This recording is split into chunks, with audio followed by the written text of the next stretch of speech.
మార్చి 27న రామ్ చరణ్ పుట్టినరోజు సందర్భంగా ప్రపంచవ్యాప్తంగా ఉన్న అభిమానులు అతనికి బర్త్డే విషెస్ తెలిపారు. మరోవైపు తన పుట్టినరోజు సందర్భంగా బుచ్చిబాబు తెరకెక్కిస్తున్న పెద్ది సినిమా ఫస్ట్ లుక్ పోస్టర్లు కూడా విడుదలయ్యాయి. వీటిలో చరణ్ రఫ్ లుక్ చూస్తుంటే మైండ్ బ్లాక్ అయిపోతుంది. రంగస్థలమే అనుకుంటే దాన్ని మించి ప్లాన్ చేస్తున్నాడు బుచ్చిబాబు. ఇప్పటివరకు చరణ్ కెరియర్ లో ఎన్ని సినిమాలు వచ్చినా కూడా చిట్టిబాబు టాప్ లో ఉన్నాడు.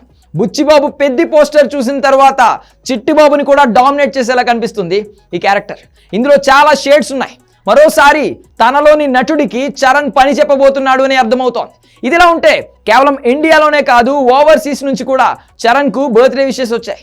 అమెరికా, లండన్ లాంటి దేశాలలో రామ్ చరణ్ పుట్టినరోజు వేడుకలు జరిగితే పెద్దగా ఆశ్చర్యపోవాల్సిన అవసరం లేదు, ఎందుకంటే అక్కడ ఆయనకు మంచి ఫాలోయింగ్ ఉంది కాబట్టి. కానీ జపాన్లో కూడా చరణ్ బర్త్డే వేడుకలు ఘనంగా జరిగాయి. అక్కడ అభిమానులు గ్లోబల్ స్టార్ పుట్టినరోజు వేడుకలను అంగరంగ వైభవంగా జరిపారు. వీటికి సంబంధించిన ఫోటోలు, వీడియోలు సోషల్ మీడియాలో వైరల్ అవుతున్నాయి. ముఖ్యంగా లేడీ ఫ్యాన్స్ చరణ్ పుట్టినరోజు సందర్భంగా ఆయన పేరుతో ఉన్న చీరలు కట్టుకున్నారు.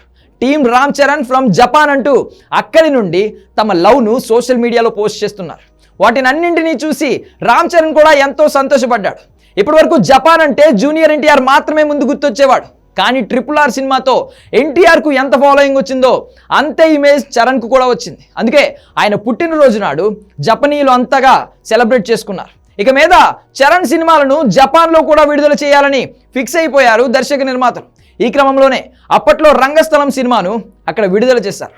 నెక్స్ట్ రాబోయే పెద్ది సినిమా కూడా జపాన్లో రిలీజ్ కానుంది. దాని తర్వాత సుకుమార్ సినిమా కూడా ప్రపంచవ్యాప్తంగా విడుదల కానుంది.